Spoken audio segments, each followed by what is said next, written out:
Yo, how's it going, Bears fans? Welcome back to another episode of the Bear Down podcast. I'm your host, Chris, joined today by my co-host, Jaylen. How's it going, buddy? What's up, bro? So, today we are going to be previewing the upcoming game against the Chicago Bears and the Tampa Bay Buccaneers. I would like to say, Khalil Mack jersey came in today, repping that.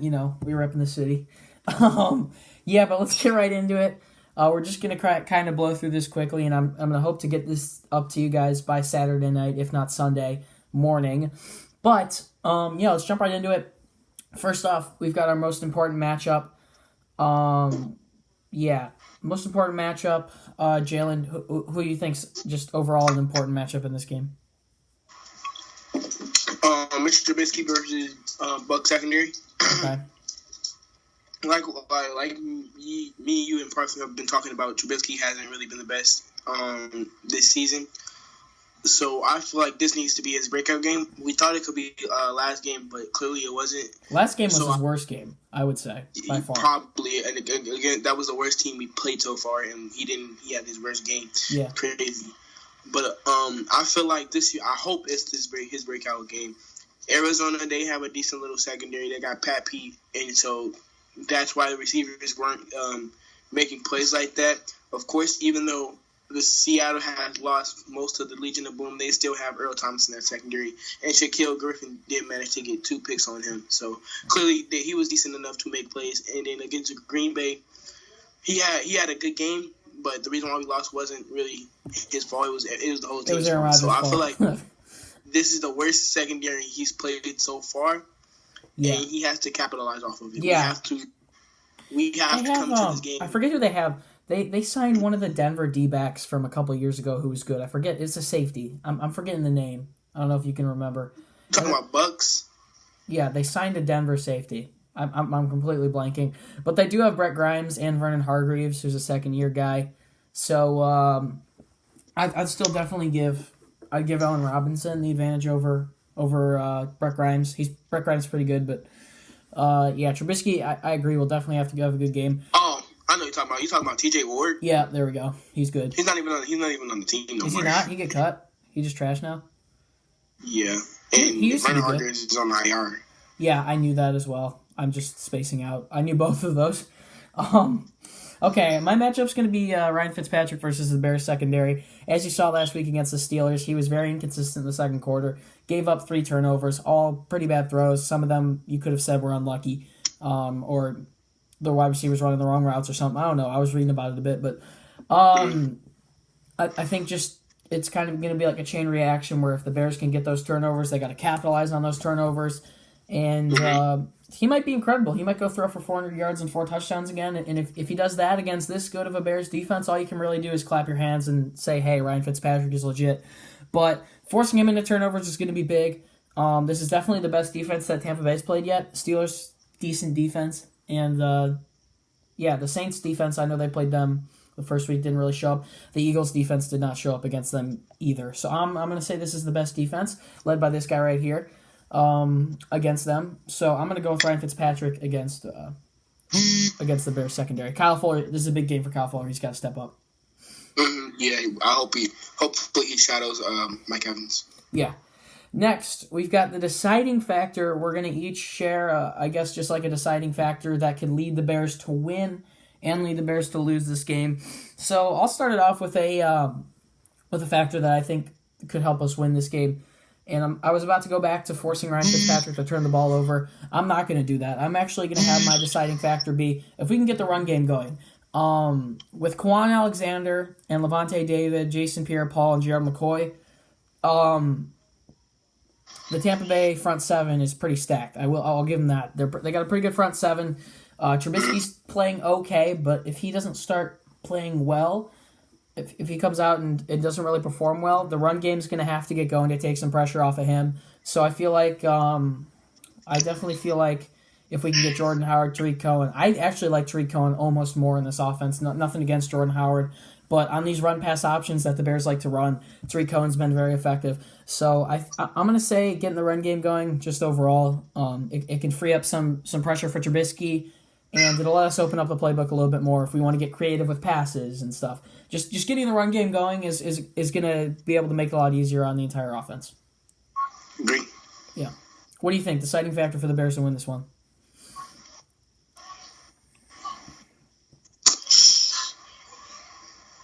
Oh, this is hard. Deciding factor for us to win. I'm going to go with the same thing you said, or basically the same thing you said, Fitzpatrick versus the secondary. Okay. We cannot let him be Fitzmagic like he was the first 3 weeks in the second half of last week. Especially with this offense. This offense has shown that they can't keep up with other good offense. Or they've shown with Green Bay that they can't really keep up with other elite offenses. And we're relying on the defense. We cannot afford to get into a shootout with Tampa Bay. Yeah. It will not work out. If we let up 400 yards to Fitzpatrick in 4 touchdowns. We're not putting up. I would be surprised if we put up more than 28 points. Yeah. I mean, if we can get turnovers, So you're saying defending the pass.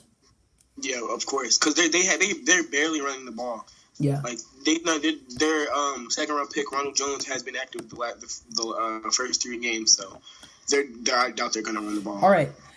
Now we're on deciding factor for losing the game. I'm going to go first. I'm going to say my deciding factor for the Bears losing the game is if they can't turn these field goal opportunities into touchdowns. They kicked a lot of field goals last week. Cody Parkey missed one where Trubisky ran about 15 yards back on the first drive against Arizona. Just simple things like that. Turning field goals into missed field goals. Turning touchdowns into what ends up being a possible field goal. You got to score once you get in the red zone. Simple as that. If the Bears can't do that, I'm going to say that they're going to lose this game. I'm gonna go with just turnovers. Okay. We cannot turn over the ball. At Mitchell Trubisky. Yeah.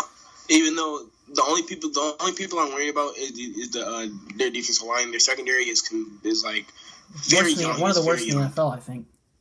Yeah.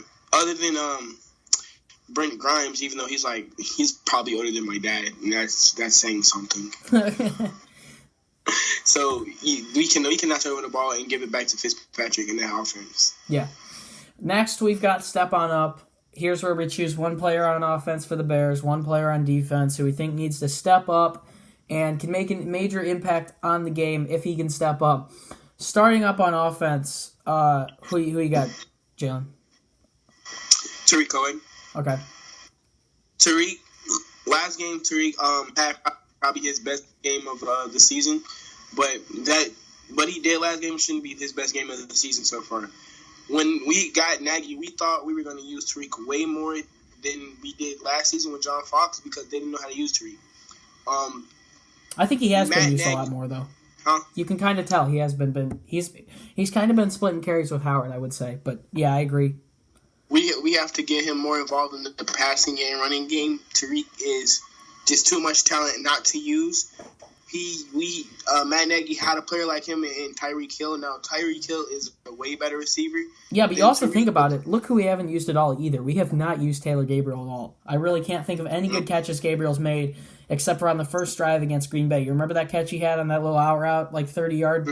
Yeah, that's literally like the only Taylor Gabriel play I can think of, and that might be his only reception of the year. Actually, no, it's not. He had a couple against Seattle, and I think maybe 1 or 2 against Arizona, but that's the only real significant thing I can think of as far as Taylor Gabriel goes. Because they're deep threats, well, especially Taylor Gabriel. He was brought into this offense to take the top off the defense, and we haven't even been throwing the ball down the field. Yeah. Okay, my player on offense, who I literally completely forgot, but now I remember, is going to be Kevin White / Javon Wims. Javon Wims activated from the practice squad for this game this week. He's going to see some snaps. With Anthony Miller out, Kevin White's definitely going to be one that you got to look for to step up. He hasn't done anything in his Chicago Bears career except for catch a preseason touchdown pass from Chase Daniel. I wouldn't mind seeing him get going. It wouldn't shock me if the defense underestimated him. He's been hurt. He hasn't really proven anything in the NFL, so if he can do something, make something happen, that would definitely be beneficiary to the Bears. Before I give out mine on defense, Javon Williams was never on the practice squad, and I'm glad he wasn't because if the Bears would have cut him, that would probably have been in the way. Yeah. Taylor, I mess him up with Taylor Gentry. He's on the roster. Wims just never sees the field. He's just always on the bench. He was always inactive. Yeah. He's But he's like coach's for decision. defense, I'm gonna go with person that you think I'm in love with in the secondary. Oh God, You probably can Tolliver. say it. Kevin Tolliver. He has to step up. He's going to start this game with Prince, Omokamara, and Marcus Cooper out.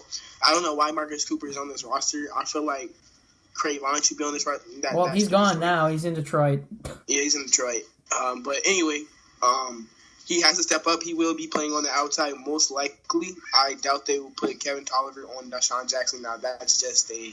Well, no, I think Bryce Callahan will be on Deshaun Jackson. I'm pretty sure they will put Callahan on Deshaun Jackson. Yeah. Right now, we can say Callahan is our best corner right now. I feel like Callahan has always been a good corner. You know, he never can stay healthy. That's why he's not on a long-term deal like Kyle and Prince. But Kevin has to step up. He's going to be guarding probably Chris Godwin most of the time. And I feel like he has to lock him up, because if Mike Evans destroys Kyle Fuller, then that would just be terrible. So we need Kevin Tolliver to lock Chris Godwin up. Totally. I'm gonna go with on the defense. I'm gonna go with Kyle Fuller. He's been the only real person that we've paid in the offseason who hasn't really done anything. Okamara's obviously stepped up. He had the pick 6 against Seattle, basically to win the game. Bryce Callahan stepped up. He had a key interception on Rosen. Sherrick McManus even stood up. He had a good interception on Sam Bradford that ended up getting us a field goal against Arizona. So Kyle Fuller, the only thing he's done is drop a pass that hit him in the numbers to win the game against Green Bay. That's really the only Kyle Fuller thing I can think of, and I can also think of him getting burned by Tyler Lockett on a beautiful pass by Russell Wilson and burned by Geronimo Allison on a great pass by Aaron Rodgers. So Fuller's going to have to step up. He's going to have a big boy on his hands, Mike Evans. We'll see what happens. I think if he can keep Evans to under 100 yards receiving, I'd call it a good day for Fuller. And no touchdowns, but I feel like it's inevitable for Evans not to get touchdowns, almost. Yeah. All right. Also, honorable mention, Leonard Floyd. He actually was more productive against Arizona. I'm proud of him for that. I think he's out of the club, but that was his first game out of the club. Yeah, hopefully he'll start making more of an impact soon, because he's really been the only defensive player, obviously, in the club who hasn't really stepped up yet. But it's good. I'm sure he'll be fine soon. Next, we've got predictions. This is kind of what most people look forward to every week with us. So, Jaylen, I'm going to start it off with you. Who's going to win this game and why?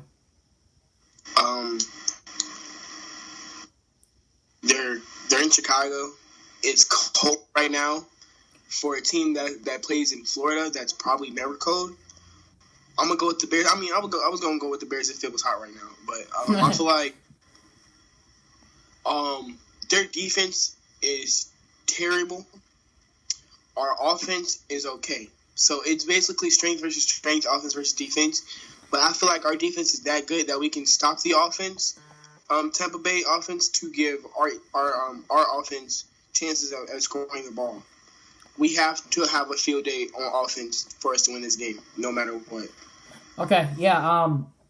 I was about to pick the Buccaneers, but I'll just go with the Bears for the hell of it. I'm gonna pick the Bears. Buccaneers? What? Yeah. I just don't like Trubisky at all. So, yeah. Sorry. I'm gonna go with the Bears. I'm gonna say that Ryan Fitzpatrick, he can't do this forever. Call me wrong if he passes for 400 yards and 4 touchdowns again, but I'm gonna say that does not happen in this game. I'm going to go with him, probably 300 yards, 2 touchdowns, 2 interceptions, I would like to say. Trubisky will step up a little bit. We'll be able to spread the ball a bit more with the weakest secondary we've played so far this season. I'm going to give the Bears a slight win, 21-17. 21-17. I'm going to go with 24-10. Okay. Wow, 10 points. Hold that's a little bold. You have to hold them to under 10 points to win this game. Well, that's going to pretty much do it. You guys will be able to see tomorrow night, Sunday night. If I upload this on Sunday, you're actually going to have a 2-video Sunday, actually. But this will either be up really late Saturday night, which I'm thinking it will be, like 11 p.m. at night, after I'm done hanging out with my friends and stuff and I come home. But, yeah, you'll see a post-game show tomorrow night, Sunday night, after the game. Hopefully Parth will be around for that one. We'll be recapping the game against the Buccaneers, and then the cycle starts all over again with the predictions and the meet the opponents and all that. But that won't happen next week. We're going to have some different videos up next week due to the bye week. And then it's a bye week. Yeah, and then we'll have Miami. But I like that we have the bye week personally because it'll be a time to adjust on some things, get Mitch some good work. So yeah. Mm-hmm. Yep, that pretty much will do it. Bear down, Chicago. We'll see you in the next episode. Peace. Peace.